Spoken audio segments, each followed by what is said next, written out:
Hey guys, in this video, we are going to show you how to withdraw money from CryptoMania. First, open the Play Store on your mobile device, then search for CryptoMania.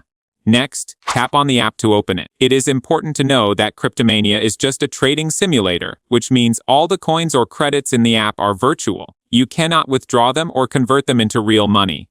The app is made to help you practice trading and understand market trends without any financial risk. It offers different features like daily rewards, trading challenges, and simulated investments so you can test strategies and see how trades might work in real markets. The app even includes guidance and tips to help beginners learn trading concepts.